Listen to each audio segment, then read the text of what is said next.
record this tonight. All right, so I think we started at 3:20. Um, and are you guys okay if we just do a verse a piece and then talk about biblical theology and grammar as we go through?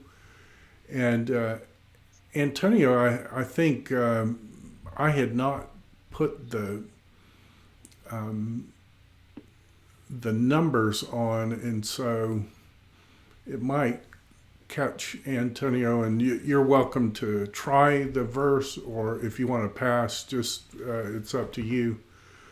Um, but Amanda, if you want to start, and then Avery, and if you guys don't care, I'll do one, and we'll just work through like that. Okay. Um, and and he called Adam the name of his wife Eve, Mm-hmm. uh, because she was um, because she was uh, all I can't that oh mother all living of all living. Yeah, so I guess that's construct there. Um,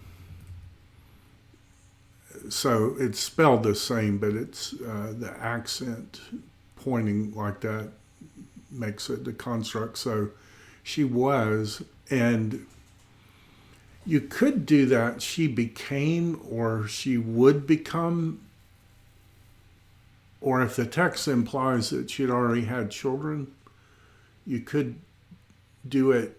And it's a little unclear to me, and a little unclear to ancient Jewish interpreters whether they had had children by now.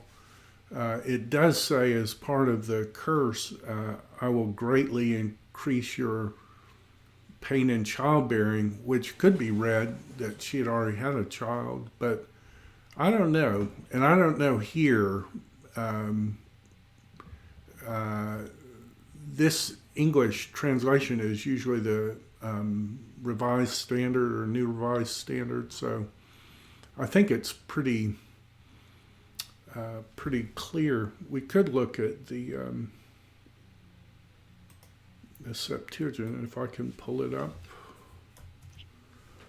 Let me. Uh, I have too many things open here. Okay, so here we go, and we are. What is it, like 20. 3:20? So the Septuagint goes, and Adam called the name of his wife Zoe. So in the Greek text, it isn't Adam and Eve, it's Adam and Zoe, because Zoe is what Hava means. Um, and it just goes with an implied verb. She was the mother of all the living things. That's interesting. And of course, this Zoe, um, I don't know. I'm at least open to the idea that John 1, uh, when it says, in him was life, of course, that's the word Zoe. Uh, and the life was the light of men. Of course, Jesus says of his disciples, you are the light of the world in the Sermon on the Mount. And so, I don't know, there may be something to that, but it does go back to this verse, called his name wife Chava. We had a girl at Bryan College a few years ago who was actually named Chava, spelled it CHAVA, to represent this in Hebrew. So good, very good, Amanda. Avery, would you like to do 21?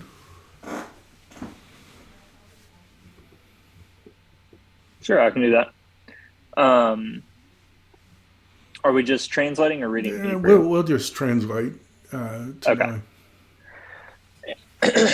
And made Adonai Elohim for Adam and for his wife garments. I'm guessing that's of skin. Garments of skin, that's right. And he clothed them. Yeah.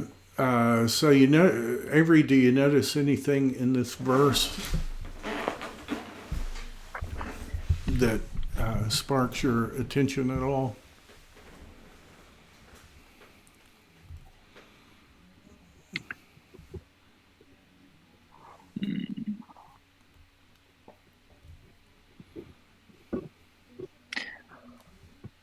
Not immediately. I So, must be missing it. that's why you've got a friend to help. So I noticed that there's a textual variant here, and when you have Oh, I'm reading off Logos and I don't have the apparatus on that. yeah, so when you have a preposition, if the vowel under the preposition is a schwa, then the word doesn't have the definite article. So ha-adam has been having the definite article, so you would expect it to say la-adam, to the Adam. But it doesn't say that. It says to a Adam. And it says, compare verse 17, that same thing went on there where, it could be maybe they didn't want three comments together. But it is odd. You would expect to, if the other times it says the Adam, like here in verse 22, do you see how it says the Adam in verse 22? Behold, the Adam became like one of us. So it's kind of odd that, you have a Adam, but it may just be, a quirkiness in the pointing. The other thing that I want to point out is this word chitin, because if you do a search on that, and are you using Logos or are you using Accordance? I've got Logos. Okay. I really should learn how to do this in Logos, but I've always done it so much faster in BibleWorks, and I've crippled my students because I always do it the way I find it easy, and then I don't do it how they're going to use it. But if you do a lemma search, maybe we'll do it in BibleWorks and then go do it in Logos. But I'm doing a lemma search, so I'm looking everywhere where this word chitin appears. And what do you notice about the texts that come back in terms of all these places where the word chitin appears? Anything jump out at you?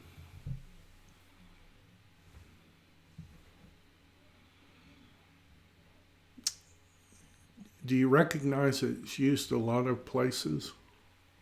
Yeah. So this is the first one. And so how's it being used here?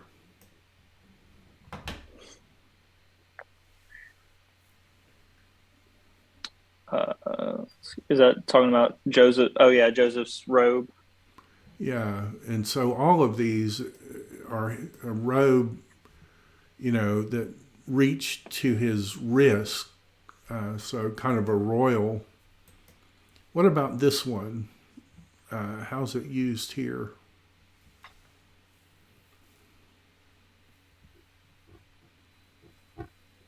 Looks like that's the priestly robes for the high priest. Right. What about here?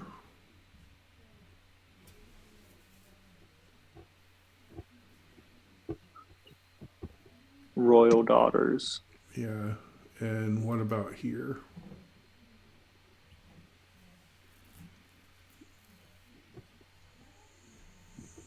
I mean, this is some kind of nice clothing. Right. So what strikes you about that when it says God made chitons for them? Those aren't just regular garments. Yeah, he's not making just, rags. I think Albrecht Dürer has that famous wood graving where they're wearing kind of rags. I don't think that's what it's saying. I think when God clothed them, that he clothed them royally with this sacrifice. Now, the second thing I want to point out, and I'm going to bite the bullet, and I'm going to figure out how to do this in Logos. So the way you search for chitin in Logos, you highlight the word, and then you have to come over here and find the like the lemma of it. And then once you click on that, you click on this Bible word study. And once you do that, are you running Logos 9, the latest software? I am. I think there may be a quicker way to do this. Tell me. So if you right-click the word, okay, and then all the search boxes and everything pop up. Okay. On the right column, third section down, it should have a magnifying glass that says search. Yes. And then you see that first box with the word in it. Oh, yeah. If you click that, I just did that. I was just trying it out. I actually didn't know this until now. It pulled up all the same verses that you just pulled. Nice. And it pulled up the English and the... Okay, so you've helped an old man come into the digital age. Okay, yeah. And in Logos, you can...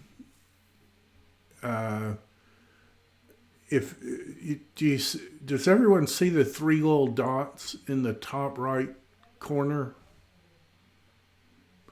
Okay, if you click on that, so you left click on it, do you see the third box down that says print or export? Okay, if you do that export, a document will come up, and do you see it says save as a Microsoft Word document? So if you do that, it exports to Word in a table document all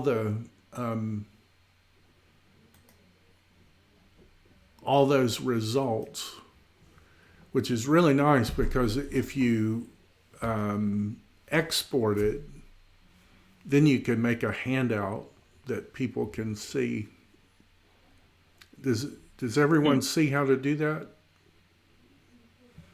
So I found that really helpful, and now you've helped me be able to do this much quicker. Okay, the second thing to do, do you see the library document up here? Do you have a copy of the Septuagint? My copy of the Septuagint is a Stuttgart electronic study Bible. You may have, it may be the SBL Septuagint, but it's a, do you have a Greek copy of the Septuagint in your library? I think so. There's some Greek English interlinears. I'm trying to find just a Septuagint, though. So you might type in LXX. Sometimes they'll put that in the title. Mine is the Rolf's Handhart are the editors. And you might type in Septuaginta. It might be listed under that. But they're all basically the same. If you get one,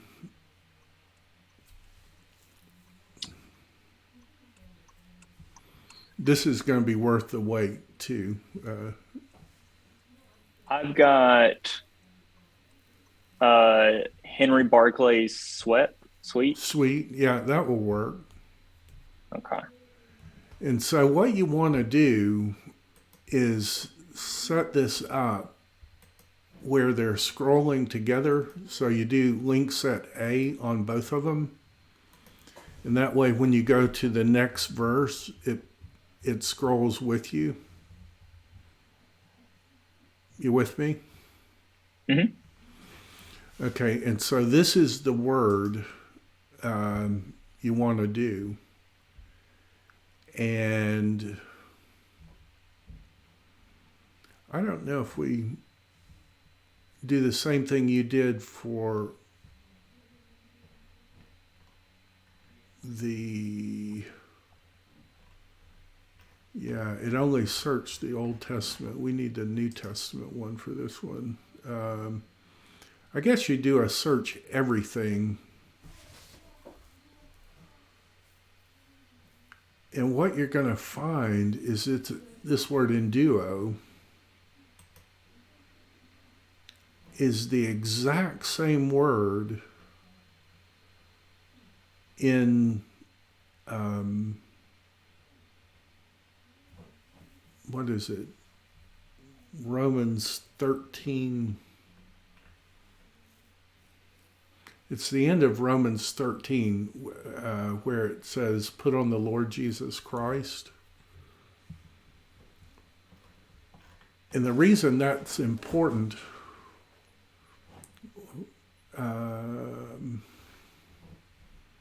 well, the other way to do it is if you just click on it in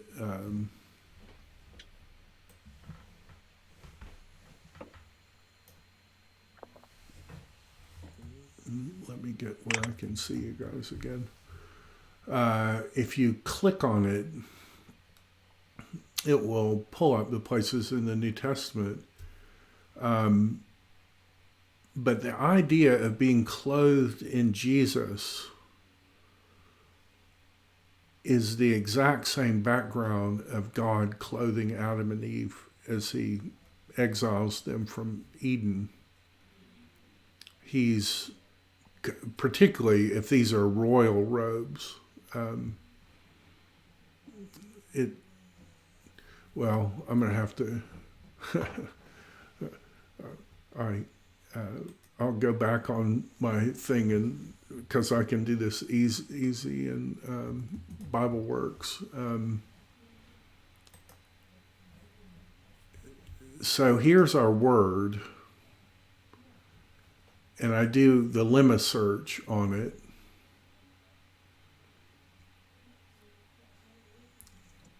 And when it comes up,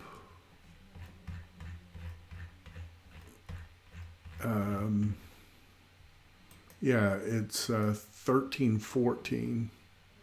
But clothe yourselves with the Lord Jesus and make no forethought for for passions. So this is the verse that converted Augustine when he heard the child's voice take up and read. This is what he read, and so it's interesting to me because I think the background of that has to be God clothing Adam and Eve with these royal robes, and it is the same exact word. Were you able to do that with Logos and see that? So what I had to do was just search in Duo and then change what I'm searching in to the Greek New Testament. And then I was able to see that it was in Romans 13:14.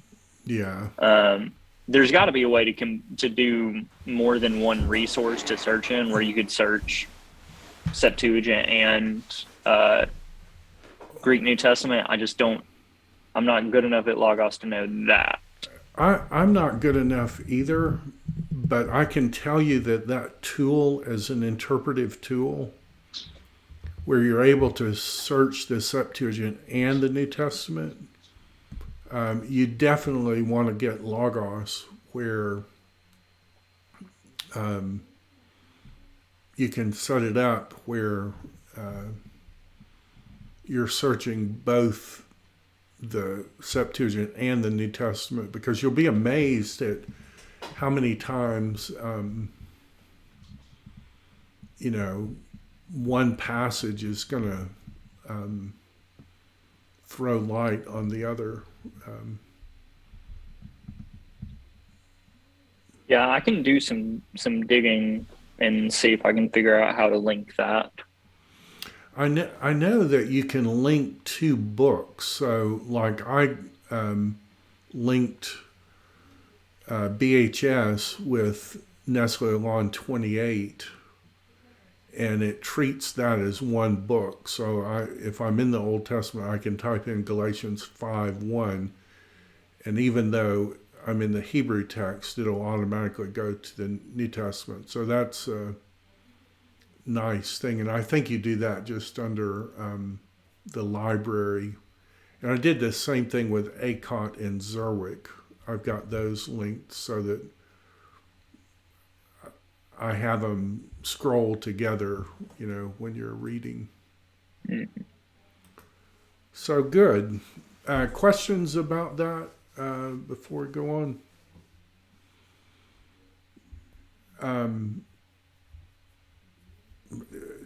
Just maybe a little bit more about biblical theology. Do you know in the Old Testament when a priest offers a burnt offering, do you know that the skin of that offering is the payment to the priest for making that offering? So let me walk you through something then in terms of biblical theology. So when God clothes Adam and Eve with garments of skin, what is God giving to Adam and Eve? Having made that sacrifice, what is he giving? His payment. So in Genesis 22, when God tells Abraham to offer Isaac as a burnt offering, what's the only thing that's going to be left from that offering? If the later Levitical law is applied. The skin? The skin. And so when Jesus, at his baptism, God quotes Genesis 22 and says, "This is my son, my agapetos son, listen to him." He's quoting the take your son, your agapetos son. Can you see if you put all those texts together, then God is the priest who, at the cost of his own son, is clothing us in the skins of Jesus.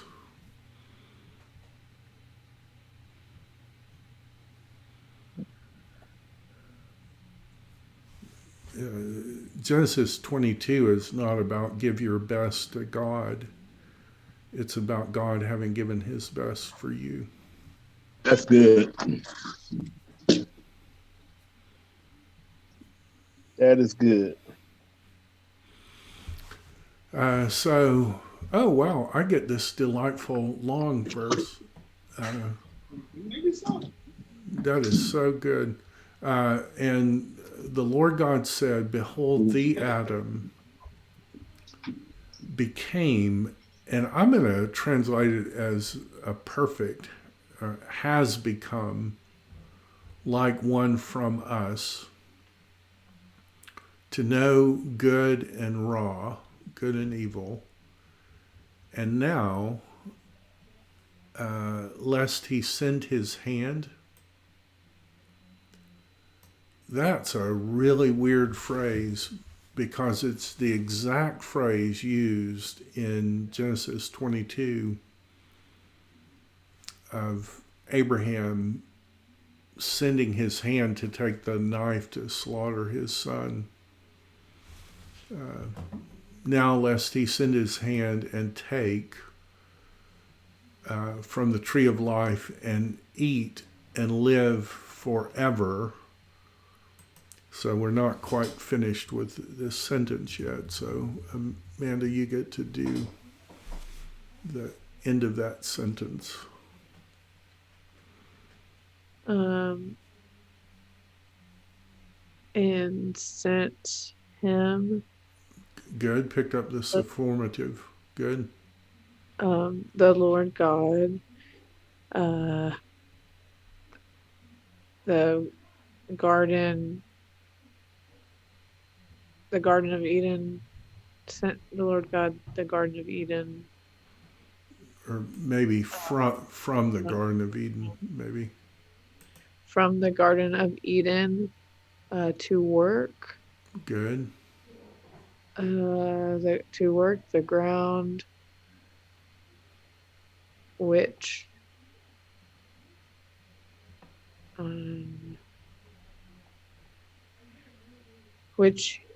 he had been taken from. Yeah, they're reading it as a pual from Lakak, from there. Okay, can you do a Lemo search on Adamah?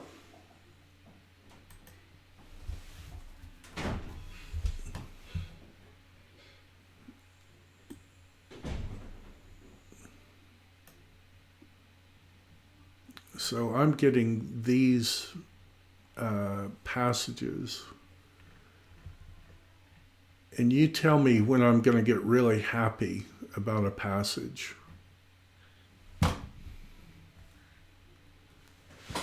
When Ezekiel 36 comes up. Yeah, Ezekiel 36 is the key to everything. I think the whole Bible. And notice, these are the same words. I will take you from the Goyim. I will mega gather you from all the lands, and I will bring you to your Adamah. And if we kept reading, it would say, and the nations who are left round about you will say, this desolate land has become like the Garden of Eden. So it's the exact same words that we're reading in this passage. And so I think they're connected. And of course, if you read all of Ezekiel, he's going to walk us around that heavenly tabernacle, and of course John's picking that up, and John tells us, "Hey, that's new Jerusalem." So it's interesting. Okay, so Avery, is it your turn? I've lost my place. Who did the last one? Amanda did the last one, so I think it is mine. Good.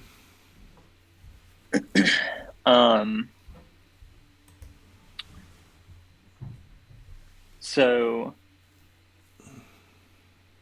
that is expelled or sent out, something like that. Do you have a mnemonic device for garage? Because I don't. I've got a great one. You drive a Okay. car out of a garage. Okay. So he drove out the man. Right. Hey, that mnemonic device has worked for 35 years. I like it. It works for me. Yeah. I need Let's see. mnemonic devices. So he drove out the man and let's see.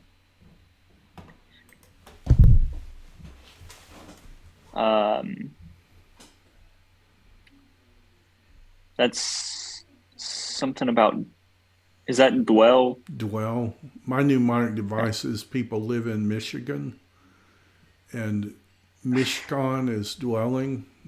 So shakan is the verb form of that. So Okay. So and that would be like he made him to dwell. that's right. Uh,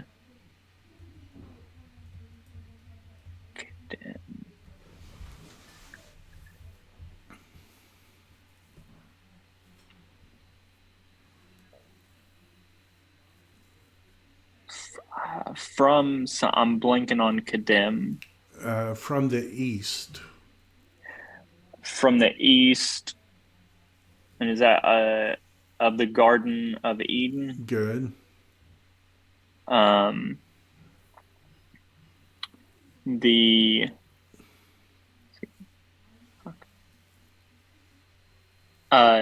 cherubim. Right. The cherubim, and the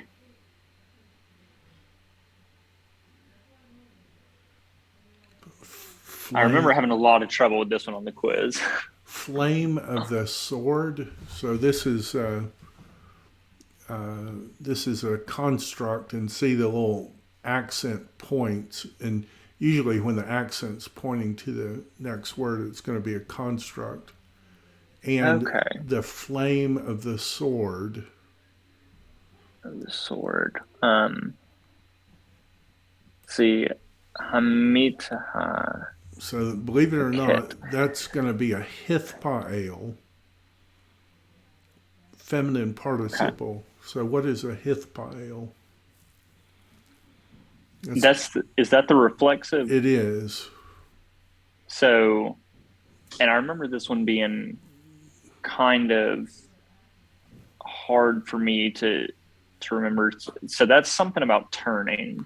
Right, and so if turning on itself. Right, spinning around or something. So the idea is that there are these cherubs there, and all around in every direction is this flaming sword to keep people out of the Garden of Eden. Okay, so let's do a little biblical theology. And let's do it by doing a word search on cherub.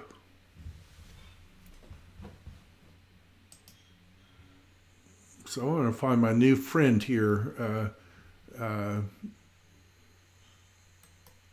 Do this cherub, and I'm going to move it over here so I can see it. And since I've done this before, I'm going to go to Ezekiel.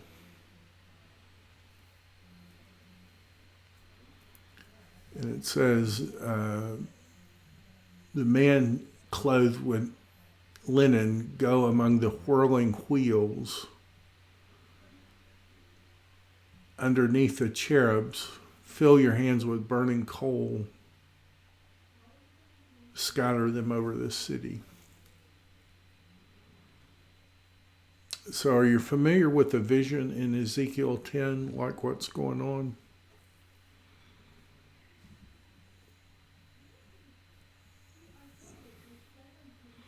So if we read Ezekiel 1 to 10, Ezekiel, when he's 30 years old, has the vision of the heavens are split open. And the reason we're told the 30 years is because that's when Ezekiel should have started being a priest. But he can't be a priest because he's in exile. Then 20 years later, when he should retire from being a priest and then train other people to be priests, that's when he has the vision of heavenly Jerusalem. So God is when he should have entered the earthly priesthood, God gives him a heavenly vision. And then when he should be retiring, God gives him a further heavenly vision of the real temple. But what's weird, in 1 and 10, it kind of outlines these creatures, and you don't know who they are at first. They just are weird. They have 4 faces, and I think they have 4 wings, and you think, what is that? And then 10 comes along, and you realize, oh, they're the heavenly cherubs. So just as the earthly temple had cherubs, embroidered, or gold cherubs, Ezekiel is seeing real cherubs. Now that's picked up in Revelation when John starts describing the 4 living creatures. But the difference is Ezekiel is looking through the rakia, so he's on the wrong side of the veil. The rakia is this crystal thing, and it's kind of separating him from the Holy of Holies. In Revelation, the people have gone through the rakia, and they're singing the Song of Moses. They've gone through the heavenly waters. But the good news is the cherubs aren't killing them because Jesus has come up with a way to make us not sinners anymore. They only can keep sinners out of Eden, and if somebody makes people not sinners anymore, then the cherubs have no right to exclude. And of course, the biblical theology, Matthew picks it up that when Jesus died on the cross, as soon as he died, the veil in the temple was split in 2. And if we took the time to read these Exodus passages, on that veil are embroidered cherubs. So when Jesus died on the cross, the way back to Eden has been opened. So kind of a nice little rabbit trail with the word cherubs there, I think. All right. Hey, Doc, can you let me in? Yes, I can. There we go. Thank you, sir. I'm sorry about my squeaky chair. I had a really nice chair, but I'm such a big person. I think I broke it, and so I had to go with this old chair, but it's squeaky, and I'm going to get it fixed, so I'm sorry how loud it is. But I think 4:1 is mine. Is that right? And the Adam knew Hava, his wife, and she conceived, and she bore Cain, and she said, I have caned a man. And of course, this kana is acquire. I have acquired a man. And then what do you notice in Logos about this et Adonai? That textual variant. It has a textual variant. And so the variant is, the Septuagint says, through the God. Now, you may or may not have this resource, but if you come to your library and type in Targum and then Genesis, there are 4 different Targums for Genesis. And who can tell me what a Targum is?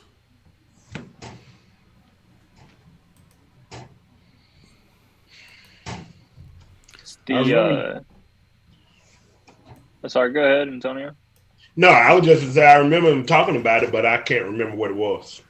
So when the people went into exile in Babylon, they spoke Hebrew. But Aramaic was what they spoke in Babylon. And so they lived there for 70 years. So what happened to their kids? In terms of, they started speaking Aramaic. And so when they came back, Aramaic was the official language. Hebrew was the language of religious stuff, but over time, most people lost the ability to read Hebrew. And so the Bible was translated into Aramaic, and those translations are called the Targums. And the Targums are interpretive translations. So this is Targum Pseudo-Jonathan. What do you find interesting about the way he's translated 4:1?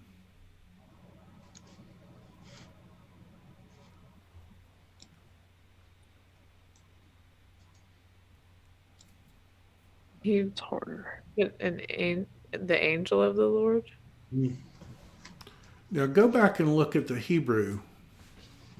What's the, it's nearly always translated, I have acquired a man with Yahweh. What's the other way to read that? Wrong. Well, wouldn't that be men? Since it's the definite direct object marker, it would be indicating that the Son is the Lord, right? That's exactly right. And that's how several Jews read it. So when Eve heard from God, that the seed of the woman will crush the serpent's head,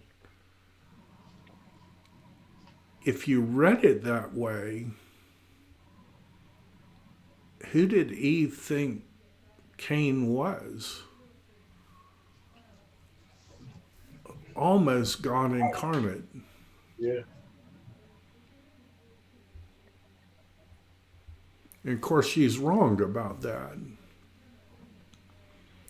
But you can imagine the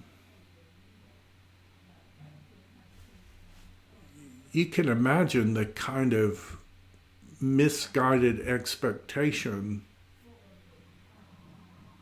that would put on Cain. Like he's going to be the one that going to deliver humanity from sin, and he can't because he is a sinner.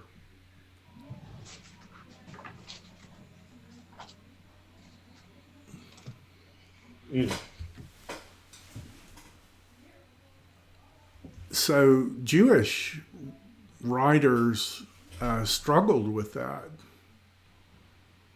because it's spelled exactly the same way, with Yahweh or a man who is Yahweh.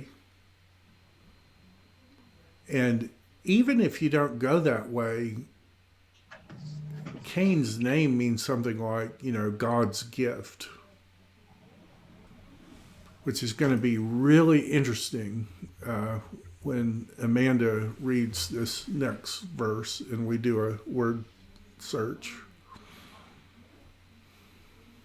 Is that my cue to read? If you will. Okay. Okay, and she again bore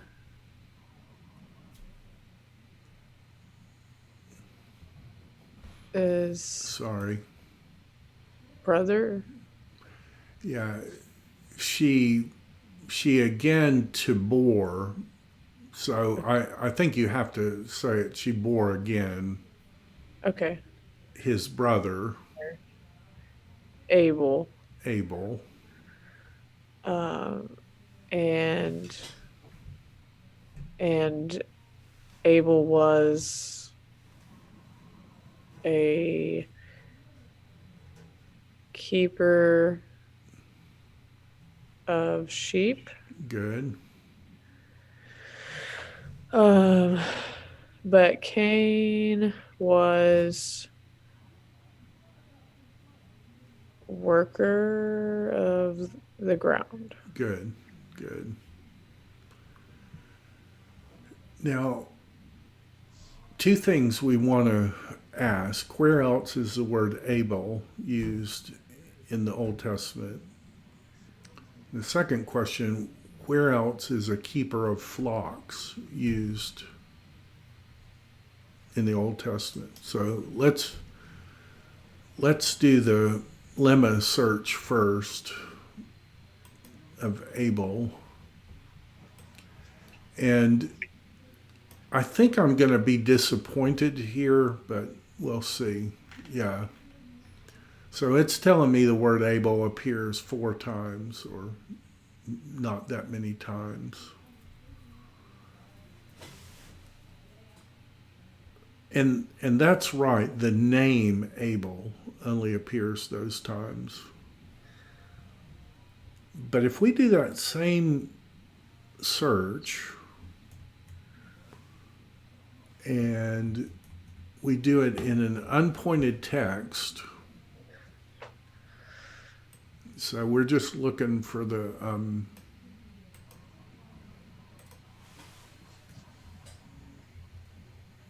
letters Abel. So I'm going to do the same exact thing that we tried to do with Logos, and I'm going to do a lemma search. What do you notice about what comes up?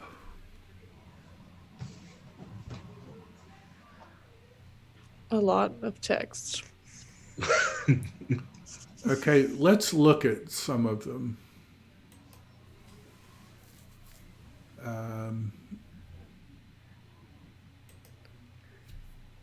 Notice this is exactly the same way our word was spelled in 4:2. What do you notice about that?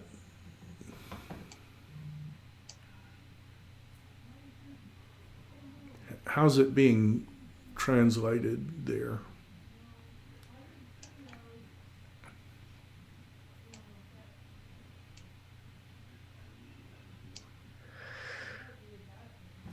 So behold, Hebel is the B'nai Adam. Eli is the B'nai Ish. In scales to go up, they together are less than Hebel. How is that being translated?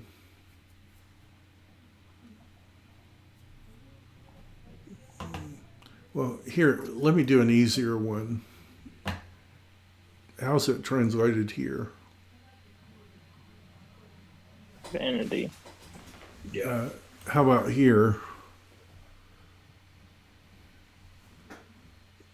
Futile.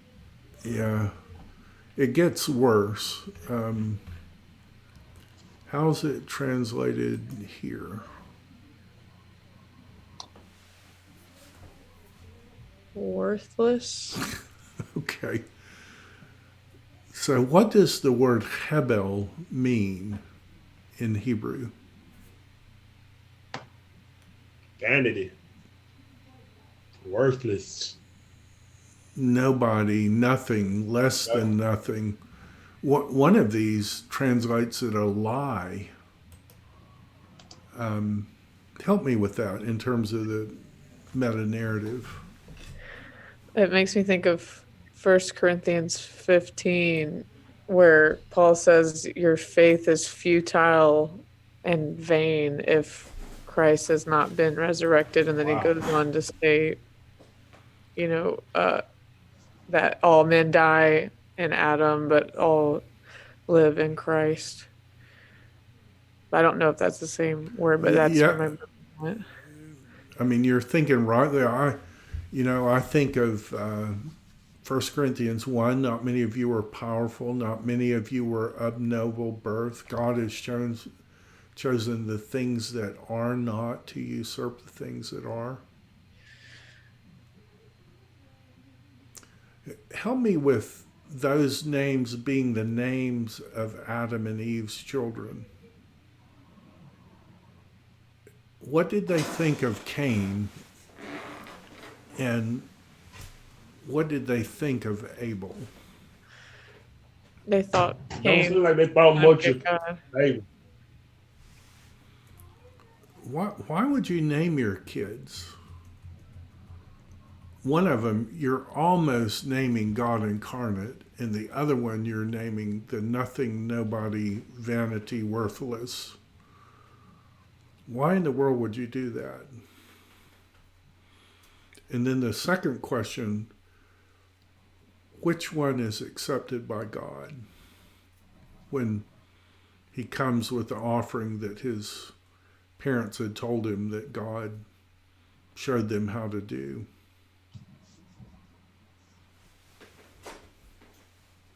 Abel. Abel.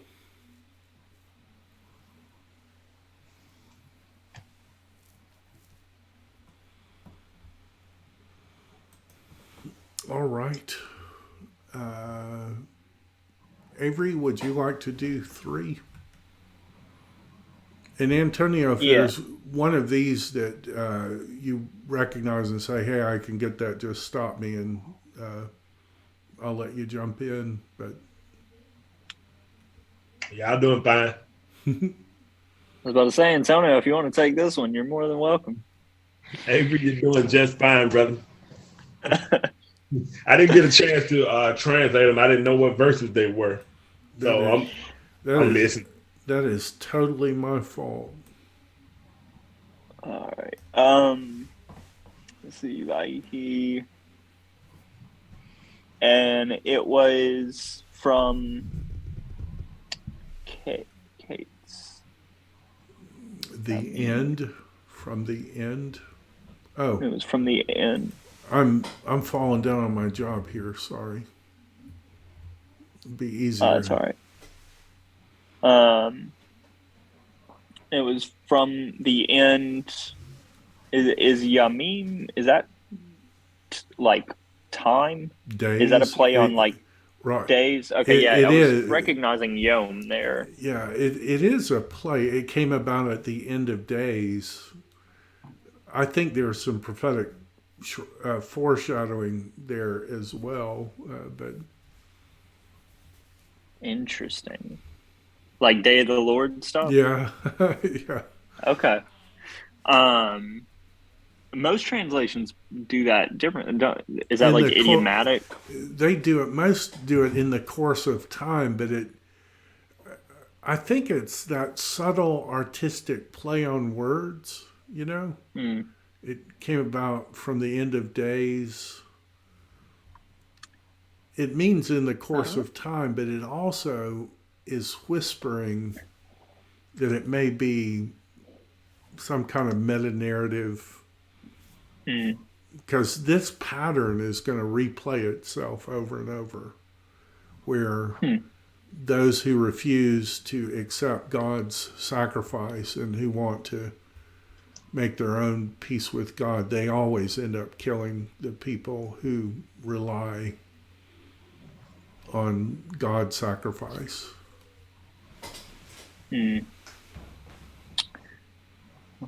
So, all right. So it was from the end of days,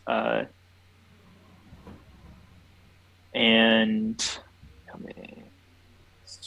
something Cain, Yahweh. Right. So this is a hiphial of bow, and bow means go. So the hiphial would be the causative. Cause to go. Okay, so Cain caused to go, or Cain was caused to go? So if it's a hiphial, it's going to be Cain causes to go. If it's a Okay. hophal, it would be Cain was caused to go. Right. Okay.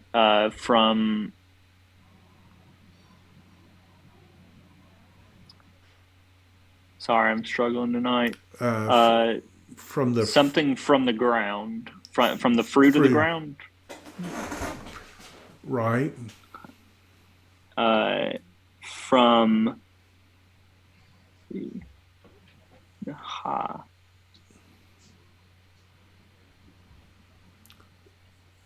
So this word is that word in Leviticus when you bring a gift to God. Right, an offering. Okay, a gift to the Lord. Good. Okay, yeah. Let's do a Lemo search on Perry.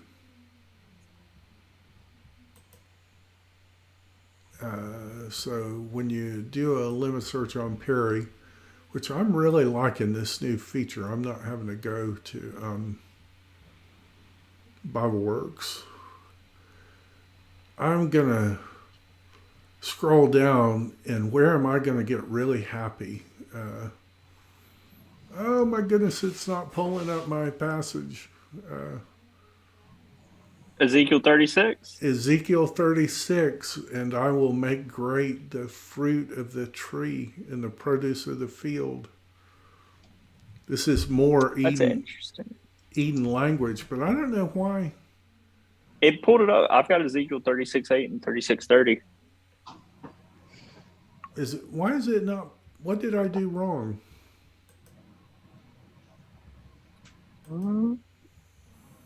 If it pulled it up for you, it should pull it up for me.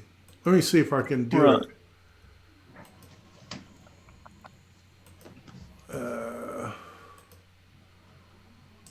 So I did a Lemo search, and I searched on Perry. Did you go on Perry, or did you do a Bible search on the Lemo? So I just right click and then did the little search box just like we did the first time. On Perry? The Miperi. Let's And see. it pulled up 119 results. Yeah, that's what I have too. But I'm not getting the Ezekiel 36 one. That is wild.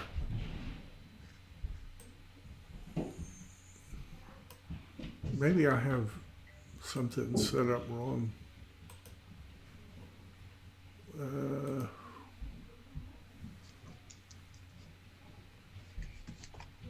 Because I know it appears in Ezekiel 36. Oh, yeah, it pulled it up now. Yeah, so I will make great the fruit of the tree. The other place where it appears it's kind of interesting is Psalm 1.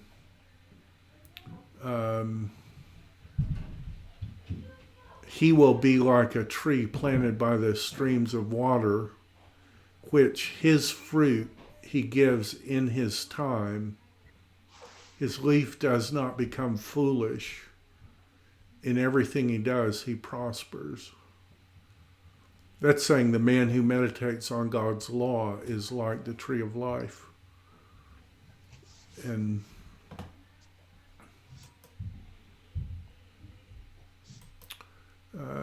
Good. So would 4 be mine? And how far did we read today? It was To the verse 12. 13, 12. 12? Oh, okay. Is that too much Hebrew, or you guys doing okay?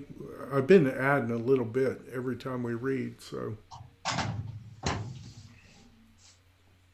it's okay if you don't get to all of it, but the more you read, the better you're going to get at it. So,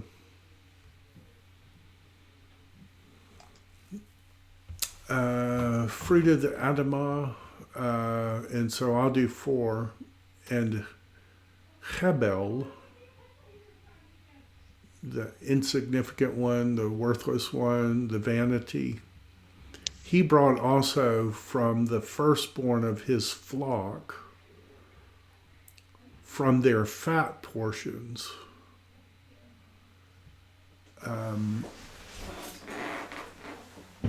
So let me ask you a question.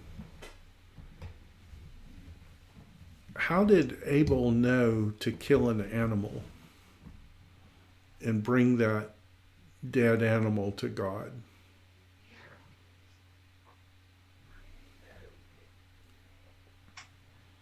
Maybe he talked to his parents. And where did his parents come up with the idea of a dead animal and the worship of God? God's provision for them. So he's doing what his parents had told him that God wanted. Can you think of a reason why Cain wouldn't do it that way? Based on meanings of names and expectations and things like that.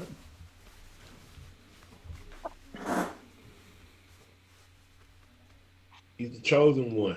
He is. He's the chosen one. He may be the one that Eve thinks is going to be the redeemer of the world. I mean, how many times have you seen in the Bible where people have this narrative, I don't need God to be good. I don't need for somebody to die for my sins to be good. I can be good all on my own. I mean, if your parents called you virtually God incarnate from the time you were a little baby, wouldn't you have a pretty high estimation of your own ability? And if your brother is constantly being called the worthless one, would it make you mad that God took your brother over you? When all your brother is doing is coming with this sacrifice, this old, traditional, non-progressive. I don't know. I wonder if that isn't part of the meta-narrative there.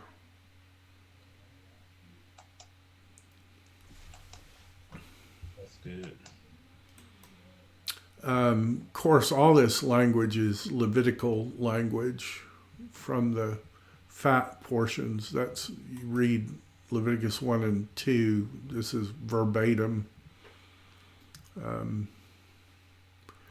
But I can't pass up this 4 thing, and I've never seen a way to do this in Logos, so I'm going to go back to my old friend, Bible Works. Yeah, no. So, what are we for? Yeah. So what are these little, like, dots and dashes called?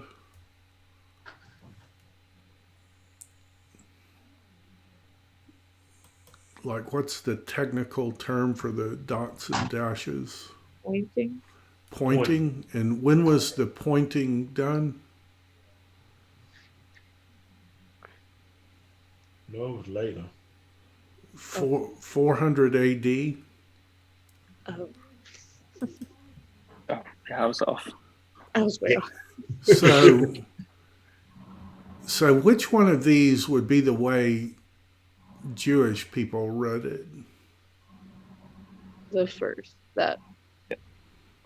Hard Okay. way. Do you think God ever is like clever like an artist? I mean, God's the ultimate engineer. Do you think God's the ultimate artist too, ever? In an unpointed text, does that remind you of anything? Does that look like another word in the text? Isha. Yeah. What does that word mean? Woman. That's spelled with aleph, Isha. Oh, Uh, Isha. an aleph, and then the end it has a hey instead of an ayin. Yasha, Yeah. Yashua. Yeshua. And what does that word mean? Remind me. Messiah. Like it's the word salvation or Yahweh saves or.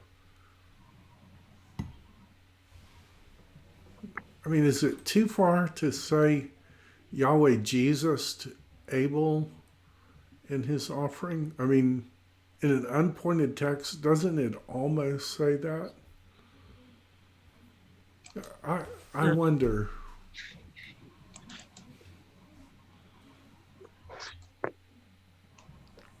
It it comes from the word sha'ah, so it isn't like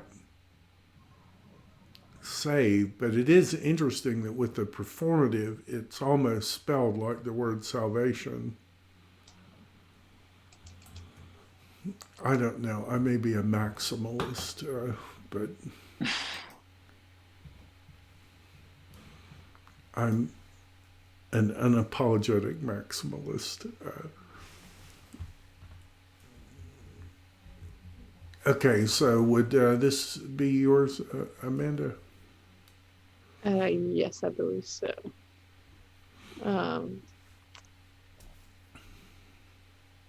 And Cain and his offering, he did not respect or accept. Good. He was angry. Literally, it burned up to Cain. It burnt him up that God would take his nothing brother's offering.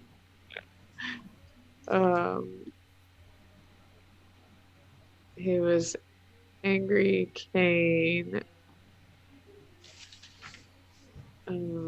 Me'od.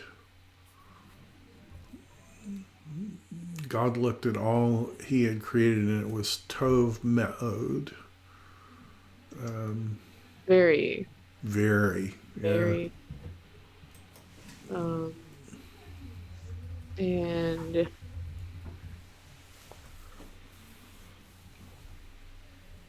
And down, and fell is Panaim. denying. Is that like his demeanor, His faces, right. faces?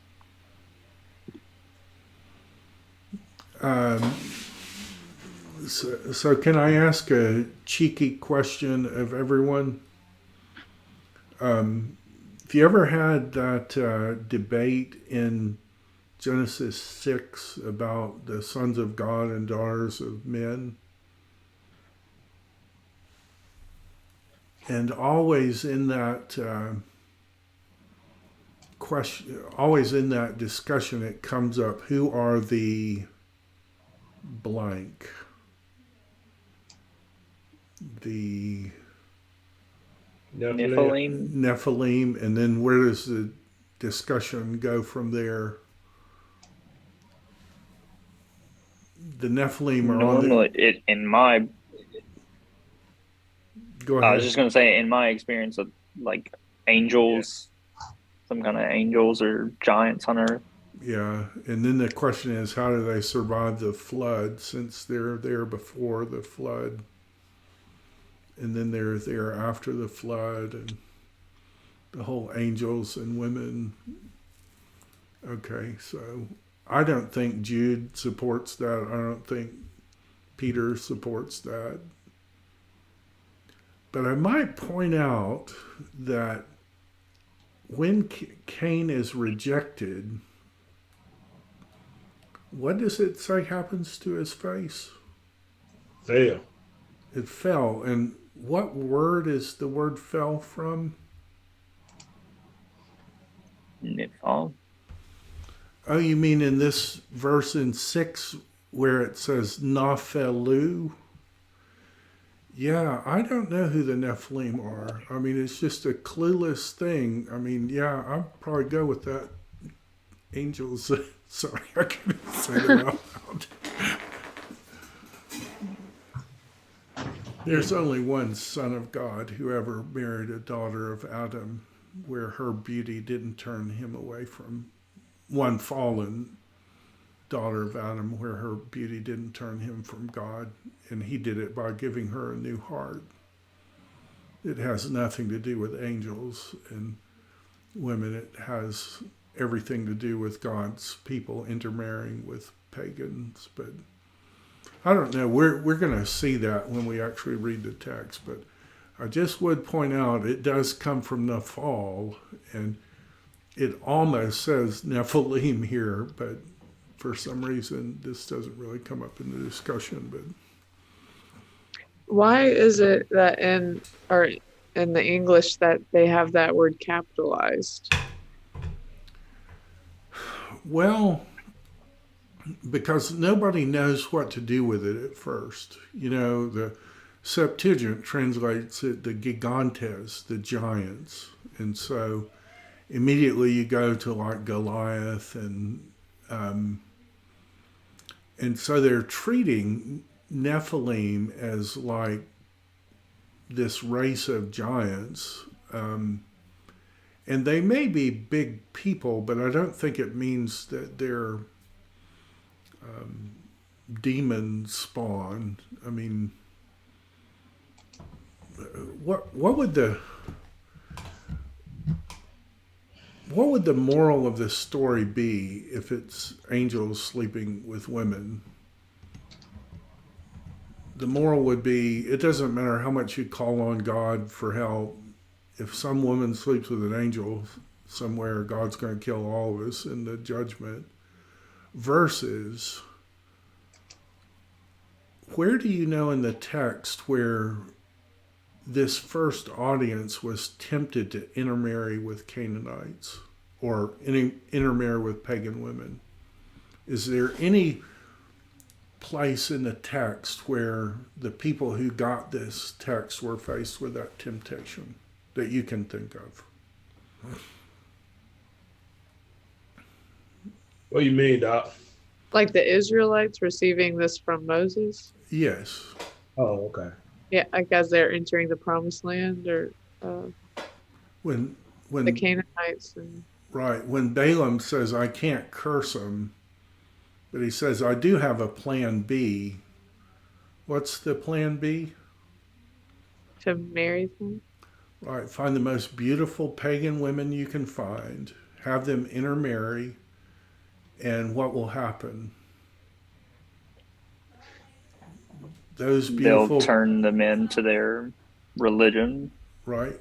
Anybody else in the story have their heart turned away from God by a pagan beautiful woman that you can think of? David. You mean the greatest psalmist who ever lived, the greatest worship leader who ever lived? Samson. Oh, you mean the wisest man who ever lived was tripped up by a beautiful pagan woman? Yeah. Samson, the strongest man who ever lived, beautiful pagan women. When Ezra pulls his hair out, what's he pulling his hair out because the priests have done? Intermarried with beautiful pagan women. And couldn't you argue that Adam is choosing Eve over God? Paul says he wasn't deceived. He knew they were going to get kicked out. Isn't he choosing Eve over God? There's only one son of God who can marry a daughter of Adam. And it was the Son of God who never failed at anything. It has nothing to do with angels intermarrying with, at least in my humble opinion, or maybe not so humble opinion in this case. And I would sorry, go ahead. I didn't mean to interrupt. I would point out that the technical phrase to take wives from for.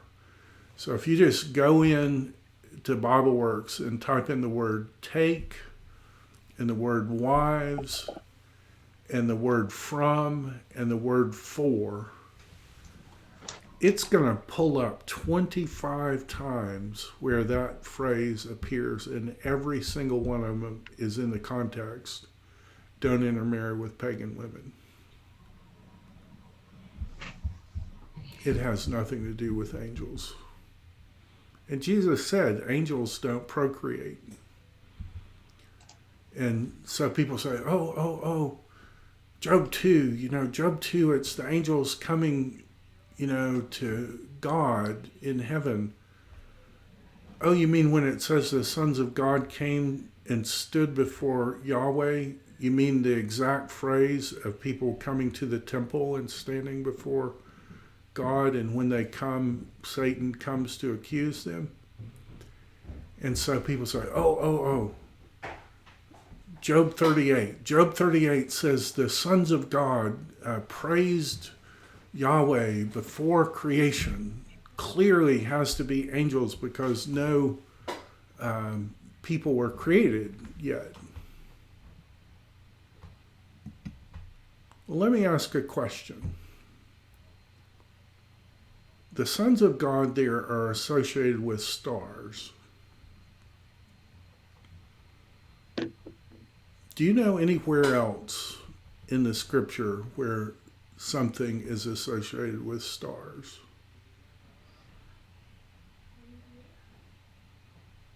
Like God takes somebody outside and says, look at the stars, and says, Abraham and his descendants.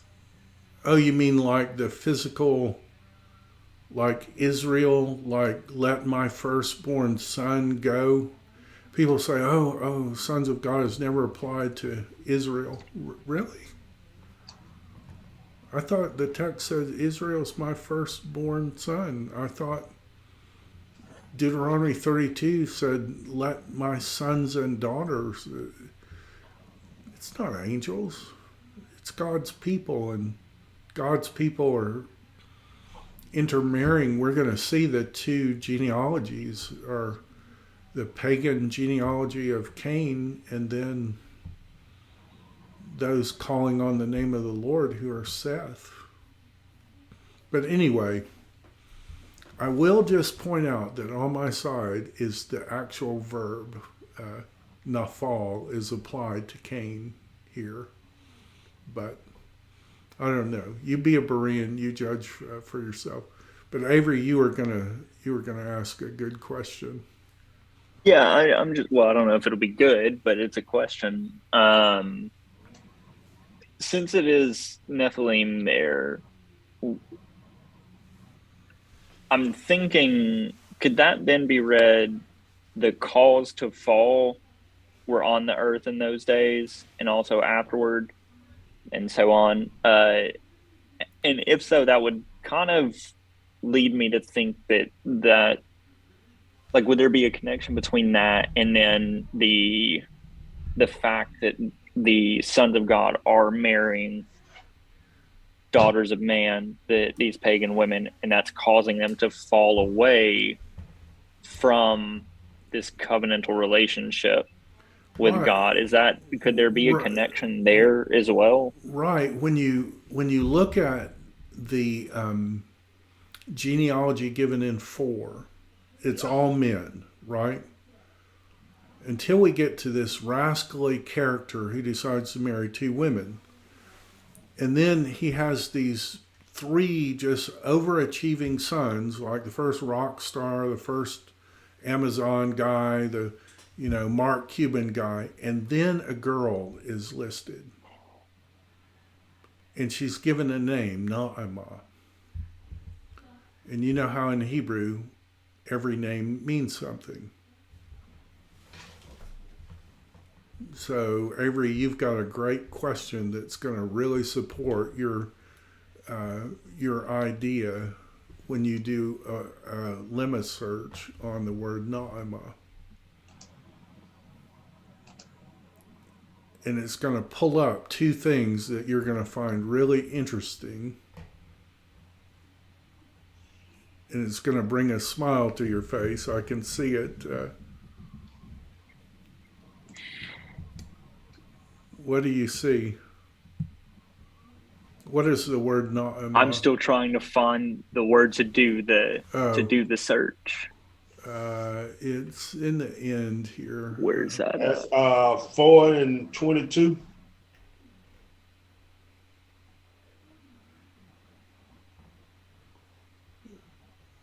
And remind me, she's the only. Yeah, no, That's it right there. She's the only girl that's listed, right? So you got this big long genealogy, and it lists one girl, and she's listed at the very end. And Bible word study, what does the word Naamah mean? Beautiful. Okay, so I wonder what her virtue is. Yeah. Right?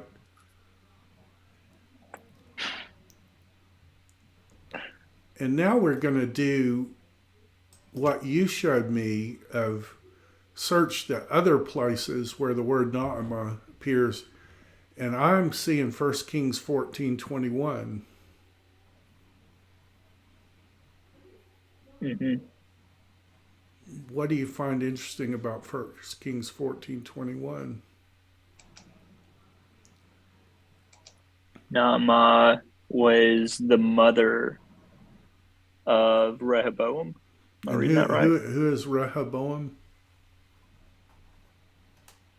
The son of Solomon. And his mother's name was the lovely one. And what's her ethnicity? She's an Ammonite.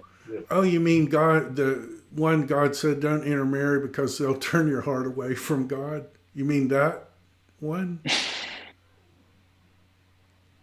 Yeah, I think that one. Yeah. So the smartest man who ever lived had his heart turned away by this beautiful foreign woman.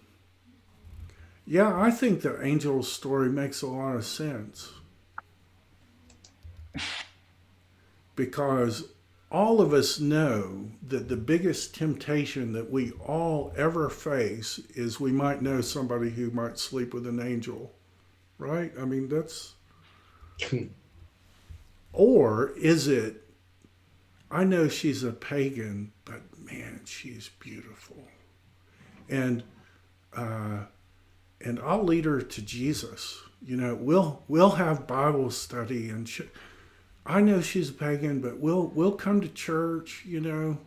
And how does that always work out? A deep, dark pit. Yeah, it's like, if it gets the wisest man who ever lived, the strongest man who ever lived, the best worshiper who ever lived, and all the priests, I'm thinking don't try that experiment because it's not going to work out. it has nothing to do with angels and women. It has everything to do about the people of God in the dark, at least in my opinion. And that's Augustine's position. It's Jonathan Edwards' position. It's Luther's position. It's all kinds. And No. yes, First Enoch takes the other view. But I thought First Enoch was an apocryphal book or a pseudepigraphical book. And people say, oh, Jude quotes First Enoch. Do you mean the Hebrew text of First Enoch, or do you mean the one copy of First Enoch that we have in Greek that was written in 853 AD? Is that the text you mean it agrees with partially? Sorry, I'm in a soapbox, but anyway, let's go back and read. So where did we get off? Is it 7? We're at 6, and it's mine. Okay. Unless somebody else wants to take it, I don't want to hog all the fun. Let's see. And said the Lord to Cain. I want to say that's what, but that's actually why. Why? Right? Why? For what reason? Yeah. Why? And is that, are you burnt up? Right. Did it burn the you word up? from the previous verse? Yeah. Why did it burn you up? Why are you angry, burned up with anger, and why has it caused your face to fall?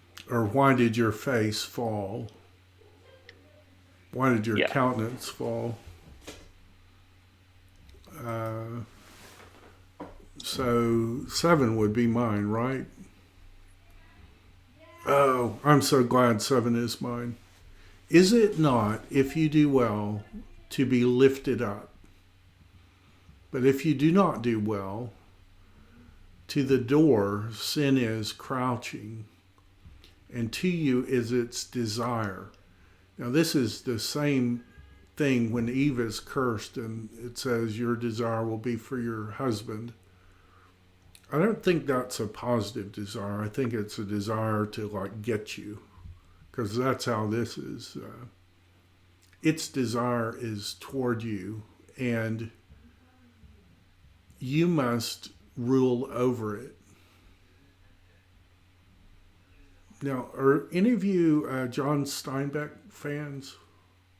East of Eden? Mm-hmm. And, East of Eden ends with that Tim Shell thing, right? Do you know he's quoting this? But he's misspelled it. I don't know. I did this for my little girl, carved it with a CNC machine. Can you see that? Mm-hmm. How would you say that out loud? Tim Shaw. Tim Shaw, but how does Steinbeck spell it? Tim Shell. Tim Shell. So is he quoting it rightly or not? No. And Steinbeck is taking it, perhaps you can overcome it. Is that what this is saying? Or is God saying, if you don't do it my way, you're going to have to conquer your own sin? Which would be the exact opposite way Steinbeck is taking it. Wouldn't it be? I don't know. But it's interesting, isn't it?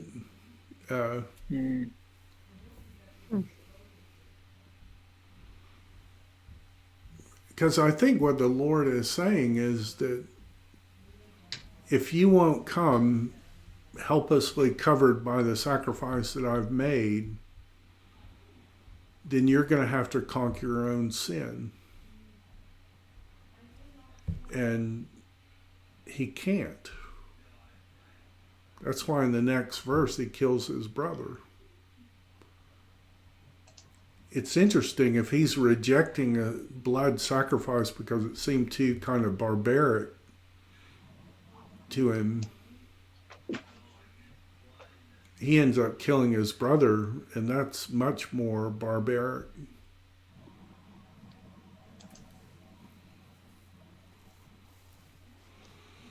Okay, so let's do 8. Would that be yours, Amanda? Yes. And talk Cain with Abel, his brother. Good. I can pull ACOT back up for us. And it happened. Good.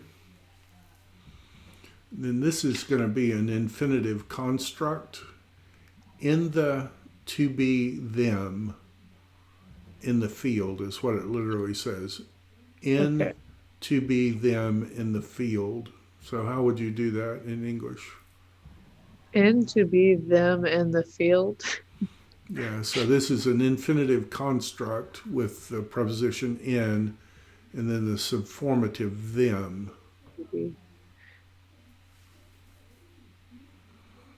So they and to be were. I have a way to explain this grammatically. Okay. But we've got to learn some English first, okay? I don't know how you guys were in the 9th grade in English class, but I didn't pay attention. So I didn't learn English until I took Greek, and I had to relearn English. So we're going to have a 9th grade English thing. Okay, in English, do you know the difference between a noun and a verb? Yes. So a noun is a person, place, thing, or idea. A verb is an action word. Okay, in English, if you want to convert a verb into a noun, do you know what that's called in English? There's this fancy grammatical word. If you want to turn a verb into a noun. Well, I'm glad you asked. It's the word gerund. A gerund. And what a gerund is in English is the ing form of the verb. So if I say, John ran the race, what's the subject of that sentence? John ran the race. John. What's the direct object of that sentence? Race. Race. And what's the verb? Ran. Ran. Okay, in the sentence, running is fun, what's the subject of that sentence? Running. Running. And so do you recognize that running is functioning as a noun in that sentence? But really, it's a gerund. That is, it's a verb that's been turned into a pseudo-noun. So in English, the way we do gerunds is by just adding ing to a verb, and it'll turn it into a pseudo-noun, a gerund, right? So if I said, I hate running, running is the direct object of the verb hate, right? but it's a gerund in that it's just the ing form of the verb run. Are you with me? Mm-hmm. Both Greek and Hebrew make gerunds not by adding ing.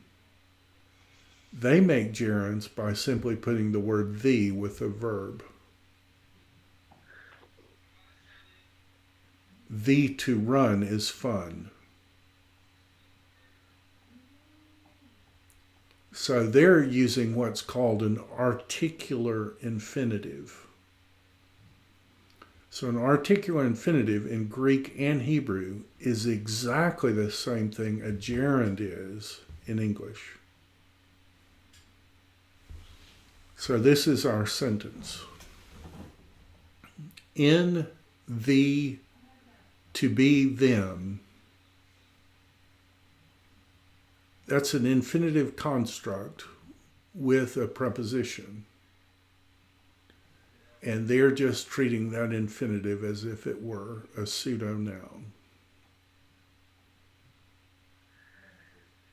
So we have to translate it while they were in the field. In the their being in the field. Do you see that? That they're using an infinitive where we would have used a gerund. And that's how you get a pseudo-noun out of a verb.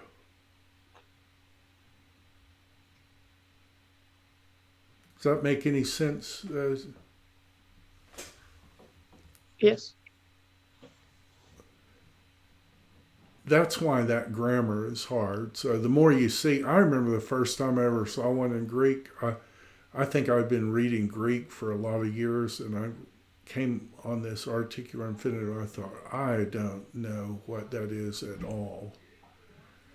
And eventually, somebody pointed out that it's just a gerund in English, but because we didn't learn what gerunds were, it makes it a challenge when we come to an articular infinitive.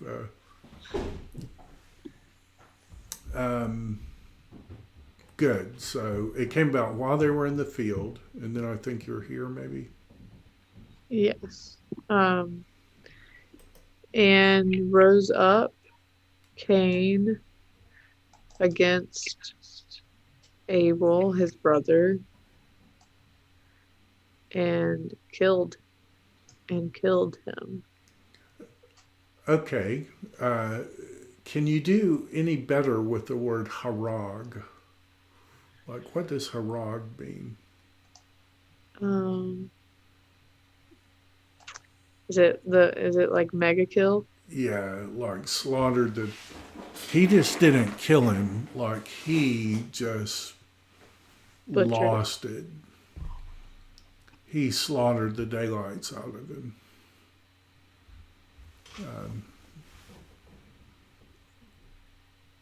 So this isn't like an accident. This is like somebody who is so angry on the inside and they blow up, and he killed his brother. He wouldn't come in the spiritual bankruptcy of faith. He wanted to come on the basis of his own work, and then he ends up slaughtering his brother. Okay, I think now are you translating it that way because of the particular word, or yes? So the word kill okay. is katal, and this is the word slay, like judicial killings, like battlefield, Okay. Lord of the Rings battle. So it's an actual word that means slaughter. It's not in the PL. I just noticed it was in the call, and I was just wanting to make sure I understood that. Yeah, so it's the word that means slay. Okay. So Avery, would yours be 9 and mine's 10? Yeah. And said the Lord to Cain, where is Abel your brother? And I'm assuming that supplies the subject, and he said, referring back to Cain. Right. I do not know. And then I know how I want to translate this, but if I'm trying to stick as close to the Hebrew as possible, would that be something like the keeper of my brother am I? Right. And so this is going to be the hey interrogative. So that's what turns it into a question. Am I keeper of my brother? Am I my brother's keep? Yeah. Good. Okay.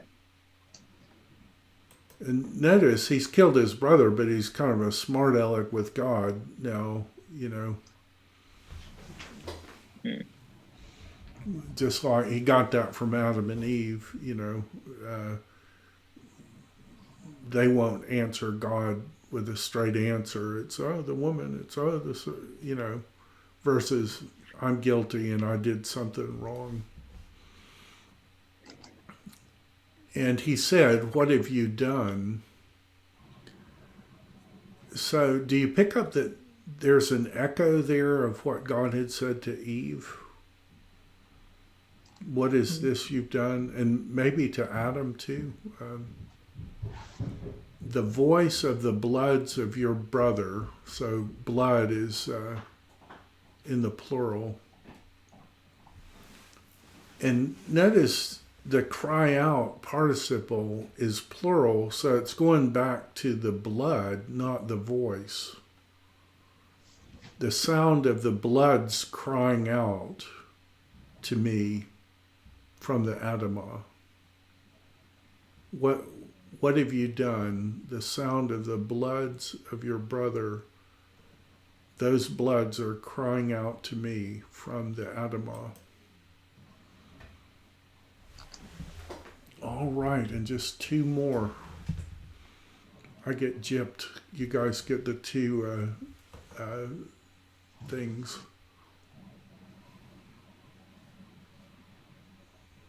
So I guess, would this be yours, Amanda? Yes. Okay.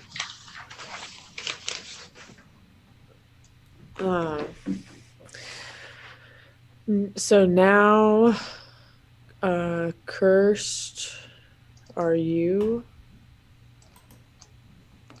from the earth, which... Sorry, I goofed this up. Sorry.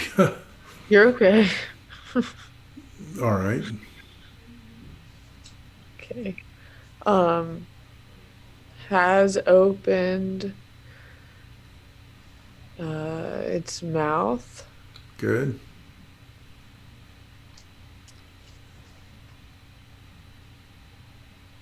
To take. Good. The blood of your brother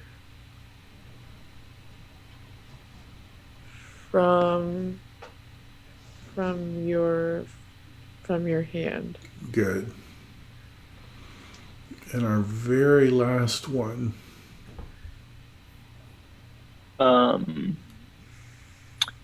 When you work or when you till the ground, it will no longer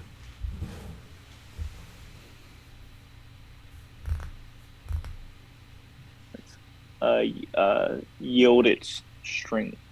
Good. To you.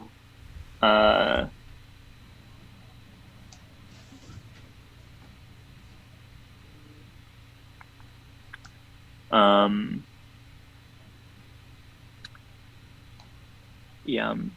Okay. A fugitive and a wanderer. Good. Is that what it says? Good. Okay. Use an ACOT on that one. ACOT is our friend. You shall be on the earth. Good. Hey, we read a lot of Hebrew tonight. That's good.